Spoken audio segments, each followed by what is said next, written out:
Hi friends, welcome back to my channel. ಇಂಥ snacks ಎಂದೂ ತಿಂದಿರಂಗಿಲ್ಲ ನೀವು.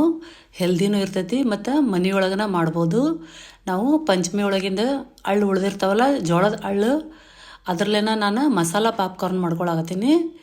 ಹಿಂಗೆ ಪಾಪ್ಕಾರ್ನ್ ಮಾಡ್ಕೊಂಡು ಏರ್ಟೈಟ್ ಜಾರ್ ಒಳಗೆ ಹಾಕಿಟ್ಕೊಂಡ್ರೆ ಕ್ರಿಸ್ಪಿ ಹಂಗೆ ಇರ್ತಾವೆ, ಮೆತ್ತಗಾಗಂಗಿಲ್ಲ. ನೀವು ಯಾವಾಗ ಬೇಕಾವಾಗ ತಿನ್ಬೋದು. ನೀವು ನೋಡ್ತಿರ್ಬೋದು, ನಾನು ಗ್ಲಾಸ್ ಜಾರ್ ಒಳಗೆ ಹಾಕಿಟ್ಕೊಂಡೀನಿ. ನಾಗರ ಪಂಚಮಿ ಒಳಗೆ ನಾಗಪ್ಪಗೆ ಹಾಲು ಒಯ್ಯಾಕಂತ ಅಳ್ಳು ಹುರ್ಕೊಂಡಿರ್ತೀವಿ. ಈಗ ಅವು ಉಳಿದಿರ್ತಾವಲ್ಲ, ಅವನ್ನ ಈ ಥರ ಒಗ್ಗರಣೆ ಮಾಡ್ಕೊಳ್ಳೋಣ. ಒಂದು ಮಿಕ್ಸರ್ ಜಾರ್ಗೆ 1-2 ಟೇಬಲ್ ಸ್ಪೂನು ಖಾರದ ಪುಡಿ, ರುಚಿಗೆ ತಕ್ಕಷ್ಟು ಉಪ್ಪು, 1 ಸ್ಪೂನು ಗರಂ ಮಸಾಲ ಮತ್ತು 2 ಪ್ಯಾಕೆಟ್ ಮ್ಯಾಗಿ ಮ್ಯಾಜಿಕ್ ಮಸಾಲ ಹಾಕ್ಕೊಳಕತ್ತೀನಿ. ನೀವು ಬ್ಯಾಡ್ ಅಂದ್ರೆ ಸ್ಕಿಪ್ ಮಾಡ್ಬೋದು. 1 ಟೇಬಲ್ ಸ್ಪೂನು ಜೀರಿಗೆ, ಇವನ್ನೆಲ್ಲ ಹಾಕಿ ನೈಸಾಗಿ ಪೌಡ್ರ್ ಮಾಡ್ಕೋಬೇಕು. ಯಾಕಂದ್ರೆ ನೈಸ್ ಆತಂದ್ರೆ ಮಸಾಲೆ ಎಲ್ಲ ಹಳ್ಳಿಗೆ ಚಂತಗ ಹಿಡ್ಕೊತೈತಿ. ಈ ಥರ ನೈಸ್ ಮಾಡಿಕೊಂಡು ಈಗ ಒಗ್ಗರಣೆ ಮಾಡ್ಕೋಬೇಕು. ಒಂದು ಕಡಾಯಿಗೆ 1-2 ಟೇಬಲ್ ಸ್ಪೂನಷ್ಟು ಎಣ್ಣೆ ಹಾಕಿ ಕಟ್ ಮಾಡ್ಕೊಂಡಿದ್ದು ಕೊತ್ತಂಬರಿ ಹಾಕೋಬೇಕು. ಕೊತ್ತಂಬರಿ ಫ್ರೈ ಆದಮೇಲೆ ನಾವು ಪೌಡ್ರ್ ಮಾಡಿಟ್ಕೊಂಡಿದ್ದು ಮಸಾಲ ನಿಮಗೆ ಎಷ್ಟು ಬೇಕಷ್ಟು ಖಾರಕ್ಕೆ ತಕ್ಕಂಗೆ ಹಾಕ್ಕೊಂಡು 1 ನಿಮಿಷ ಫ್ರೈ ಮಾಡ್ಕೋಬೇಕು. ಇದನ್ನು ಜಾಸ್ತಿ ಫ್ರೈ ಮಾಡಿದ್ರೆ ಹೊತ್ತಿ ಬಿಡ್ತೈತಿ.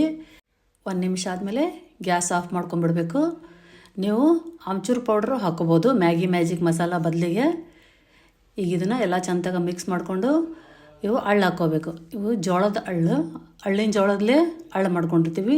ನೀವು ನಾರ್ಮಲ್ ಜೋಳದಲ್ಲೇನೂ ಬೇಕಾದ್ರೆ ಅಳ್ಳು ಮಾಡ್ಕೋಬೋದು. ಈಗ ಇವೆಲ್ಲ ಚಂದಾಗ ಖಾರ ಉಪ್ಪು ಮಿಕ್ಸ್ ಆಗುವಂಗೆ ಕಲಿಸ್ಕೊಂಡು ಏರ್ಟೈಟ್ ಕಂಟೈನರ್ದೊಳಗೆ ಹಾಕಿಟ್ಕೊಂಡ್ರೆ ಅಂದ್ರೆ ಸಾಯಂಕಾಲ ಚಹಾ ಜೊತೆ ಇವನೊಂದು ಸ್ವಲ್ಪ ತಿನ್ಬೋದು. ಚುರುಮರಿ ಅವಲಕ್ಕಿ ಏನು ತಿಂತೀವಲ್ಲ, ಹಂಗತಿ ತಿಂದ್ರಂದ್ರೆ ಮಸ್ತ್ ಟೇಸ್ಟ್ ಇರ್ತೈತಿ. ಈ ಮಳೆಗಾಲದೊಳಗೆ ಹೊರಗಿನ ಪಾಪ್ಕಾರ್ನ ತಿನ್ನೋ ಬದಲಿ ಮನ್ಯಾಗ ಮಕ್ಕಳಿಗೆ ಹಿಂಗೆ ಹೆಲ್ದಿಯಾಗಿ ಮಾಡಿಕೊಡ್ರಿ. ಭಾಳ ಇಷ್ಟಪಡ್ತಾರೆ. ಭಾಳ ಅಂದ್ರೆ ಭಾಳ ಟೇಸ್ಟ್ ಇರ್ತಾವೆ. ಯಾಕಂದ್ರೆ ನೀವು ಮನ್ಯಾಗ ಮಾಡಿ ನೋಡಿದ್ರೆ ಗೊತ್ತಾಗುತ್ತೆ, ನಾ ಹೇಳಿದ್ರೆ ನಿಮಗೆ ಗೊತ್ತಾಗಂಗಿಲ್ಲ. ಮನ್ಯಾಗ ಹಳ್ಳಿದ್ದು ಅಂದ್ರೆ ಈ ಥರ ಟ್ರೈ ಮಾಡಿರಿ, ಭಾಳ ಚಲೋ ಇರ್ತಾವೆ. ಹಂಗೆ ಹಳ್ಳಿಲಿ ನೀವೇನೇನು ಮಾಡ್ಕೊಂಡು ತಿಂತೀರಂತ ಕಮೆಂಟ್ ಮಾಡಿರಿ. ನಮ್ಮ ವಿಡಿಯೋ ನಿಮಗಿಷ್ಟ ಆಗಿದ್ರೆ ಲೈಕ್, ಶೇರ್, ಸಬ್ಸ್ಕ್ರೈಬ್ ಮಾಡಿರಿ. Thank you.